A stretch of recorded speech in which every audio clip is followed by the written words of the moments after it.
I am the nature hacker, and this is your world. Today I want to talk about Homo Candidicus and what that means. Now, you may be weirded out by the fact that I'm not going to provide you with a whole lot of concrete evidence that we are in fact not Homo sapiens but Homo Candidicus or Candidicans. And the reason for that is I feel like there's a lot of evidence out there, and I don't really at my fingertips have access to all of it. But what I'm going to do is give you my theory, my idea, and basically you can prove or disprove it to yourself. So, why do I say that we are Homo Candidians instead of Homo sapiens? Well, I think that our defining aspect is being infected with Candida. Now, we can go back and I know a lot of you aren't going to like this, but I do like to reference the Bible as a primary resource. I really think that the authors were as truthful as possible. So I think that it is a great ancient resource, to tell you the truth.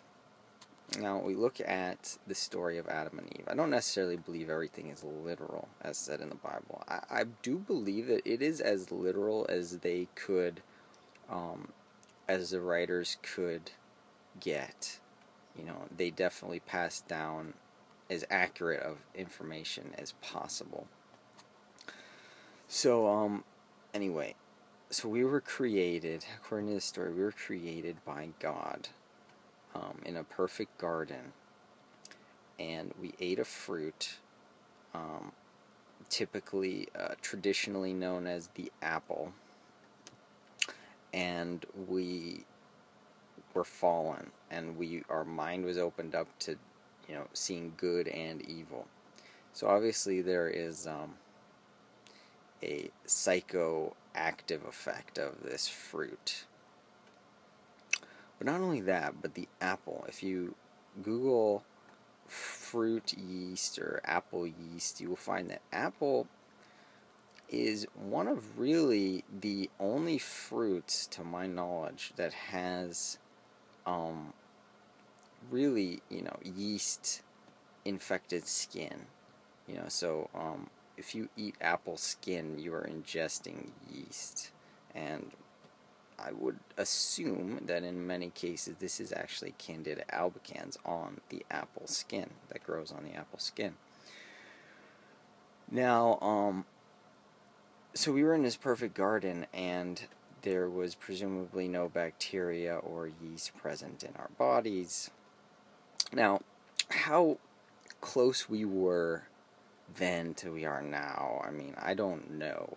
Were we the bald ape then when we were created? Were we created genetically engineered from apes or from Boskops? If you can Google Boskop, Boskop, for more info on that. Were we genetically engineered from that, or were we created a separate species? Were we different? Were we created Homo erectus and then changed to this bald ape status, encephalized bald ape, later on? The answer to these questions I'm not exactly sure on. But what I can tell you is that, according to my understanding, the fruit of the knowledge of good and evil was an apple, and it was infected with Candida. And as Adam and Eve ate this, they became infected with Candida, and God said, "You shall surely die." It seems like you will not die. Both of them turned out to be correct. Yes, the Candida does kill us, but it takes a long time to do so. So it would seem that we don't die from eating the fruit, yet at the same time we do die in the long run. Because before that there was no death. So introducing this Candida yeast introduced death into the world, into, well, death into our species. So that is where we're at, infected with Candida. If you look at Candida's metabolism, it is incredibly vast. I mean, it is reminiscent of the human metabolism. It's like practically every energy source that we can utilize, so can Candida. There are some exceptions to this, like maybe certain fatty acids and things, but for all intents and purposes, we can't fully eliminate Candida's food source, and the reason for this is that it lives in the liver, and the liver is what synthesizes glycogen. So as long as you're alive, basically, there is food source in the body for Candida.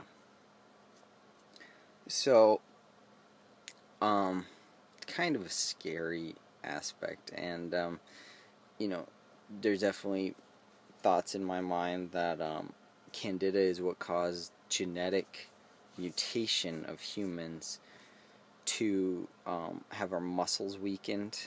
That's scientifically proven genetic mutation. Our muscles are weaker than our ancestors significantly. Like a genetic mutation weakened our myosin. And our brains are what's called encephalized, which means that they are larger in proportion to our body than is normal and healthy, many would argue. We have our body hair removed, our bones are weaker, we're just, all in all, not capable of surviving in this world. Now, you might think, and might argue, and I kind of definitely am considering this theory, is that we were created like this, kind of a weakened version, either by a benevolent or a malevolent creator. Could be in something that the Bible would consider God. It could be boss cop man that genetically combined themselves with Homo erectus. In any case, we could have been created a weaker species, and that the garden could have been our little perfect cage, like a greenhouse for a hydroponic plant. We were created as hydroponic plants, specialized creatures that needed a specific protected environment, such as the Garden of Eden. And that when we got infected with Candida, that basically was a death sentence. It's like a hydroponic garden getting infected with, what are they called? Spider mites, and, these plants don't really have enough resistance to it because they weren't bred to be able to take care of it. It's like they're bred to be in a protected environment, and if an infection happens, it's pretty serious. So that could be what happened with us. We could have been created this way and got infected. Whether that is a good thing or a bad thing, and whether our Creator is good or evil for creating us this way, there remains to be a problem, and that is the infection with Candida. Now, it's also interesting in the Bible that it talks about that in heaven there would be the tree of life, which we were barred from eating, that we wouldn't live forever in our fallen state. There would be the tree of life with 12 fruits, one each month, one different fruit for each month, and the leaves of this tree would be used to heal the nations. Now, I think this is interesting, and as an herbalist, the leaves being used to heal the nations is certainly interesting, especially of a mythical tree. Okay, when you think of mythical trees, you think of ginkgo biloba, and how its leaves are very useful in healing and treating a variety of mental conditions. What this implies to me is that these fruits are specially tuned to the human body, and they nourish us and not any other microorganisms. But also the leaves, I tend to think, are basically antimicrobials to the strongest degree, that they will literally specifically kill all microorganisms, including Candida, without harming us. So basically they will heal the nation of the curse of the fall of Adam and Eve, which is, I believe, Candida. Now, where does that leave us now? Should we just wait for that to happen, or should we be mad that we were created weakened, and susceptible to Candida?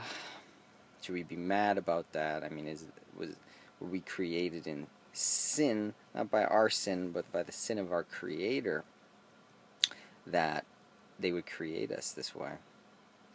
Well, I don't know the answer to that, and that depends on who did create us. Was it really Boss Cop Man? Even if it was Boss Cop Man, were they evil? Were they good intentioned? Blah, blah, blah. I don't know the answer to that question, but what I can tell you is that maybe we can imitate the leaves of the tree of life. Now, how would we do that? Well, there are a lot of really good herbs out there, a lot of which can target a specific aspect of Candida and fight against it. Now, if we make a product where we combine the strongest and safest antifungals and also liver promoting herbs and also bioavailability enhancing herbs, I think what we can do is approximate the action of the tree, of the leaves of the tree of life. So we would have a product that is not quite as good, but that approximates, that imitates the qualities of the leaf of the tree of life. Now, if we could accomplish this, maybe we could conquer a large portion of the curse of Adam and Eve. That we could be freed from the curse of death, the curse of Candida. So that is my hypothesis, and I have created such a product. I call it Candida Herbs Extract Formula, and I either have already or will make public the recipe so that you can make it yourself if you want, or you can buy it from me. Either way, that you would conquer the curse and be able to reclaim life from death and be able to conquer death to some extent. The more we conquer death, well, the longer that we will live. So I think it is a valuable thing, and since we know what the root causative agent is for death, being Candida, we have something to study and we have something to work against if we want to live longer. If we want to live longer, we learn how to reduce Candida. That would follow from the logic. So we are Homo Candidicus. I am the nature hacker. Do work.